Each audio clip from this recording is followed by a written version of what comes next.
pinapabasa ko pa nga sa kanila yan na basahin na yung pinakanila naman. Yung survey. Ewan ko kung sino, ilan na ako nakabasa. Malapit na ako, Pastor. So far, si Brother John Bay, nabigyan ko na siya ng... Pastor, Lapit na. tapos sa ano. Tuloy pa rin yung dila. Ako wala yung challenge din eh. Gusto ko ulit magbasa ng mga Genesis to ano ulit eh. Ako inulit ko. Eh, Pastor, ito. Then another thing. Okay. Kasi parang ano eh. Parang hindi ako makatulog kung hindi ako nakakapagsalita ng ano eh. Puro kayo kasi kanila lahat din eh. Another thing, di ba? Yung familiarity. No? Eh, practicein natin. Practicein natin sa sarili natin yung sinatawag na no. Di ba? May madalas tayong sinasabing word na common sense. Common sense. Ano yung common sense? Ano ba yun? Common sense. Parang ano, understood. Naintindihan mo na agad. Ha? Advance ka. Oo. Ayun, yung tinatawag na common sense. Di ba? Kapag dumating sa heart mo, isang bagay na, ayun mo, ito. Isang bagay na alam mo mabuti, kailangan gawin. Ito tama. Huwag mong i-refuse. Practicein mo yun. Doon ka kasi unang-unang tinitignan eh. Kasi alam nyo, yung pakikinig, so yung ability na makarinig is just a plus. Plus lang yun. Plus, sabihin, parang kumbaga sa grade.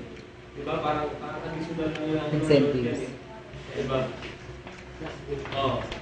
Ang tinitignan niya kasi, mostly, ang tinitignan ng Lord yan, yung the way na hindi yung kung ano yung ginagawa niya, pagkagawin mo rin. No? Kasi, personally, individually, iba ang pakikipag-deal ni Lord sa atin. Pero the way, kung paano siya kumilos, maaaring, yes, parehas. Diba? Pero yung pagka-practice ng kung ano tama, kung ano nakagapat, kung ano mabuti, ano, pumasok sa mind mo, ay, kailangan ko magbasa ng Bible, kailangan ko i-set yung time ko, kailangan ko ayusin. Diba? That is right. Diba? Walang masama sa pagbabasa ng Bible, tama? Diba? Walang magpipigil sa'yo. Walang magbibigay sa'yo ng babala. Walang magkakasakit. Walang mamamatay. So, mabuti yun. Bakit hindi mo gawin? Diba? Walang masama sa pananalangin. Of course. Diba? Walang masama doon. That is right. So, bakit hindi mo gawin?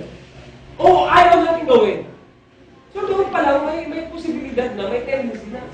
Hindi ka na magiging sensitive. Bakit? Doon pa lang parang nire-request mo na eh. Pipiliin mo lang ba yung gusto mo?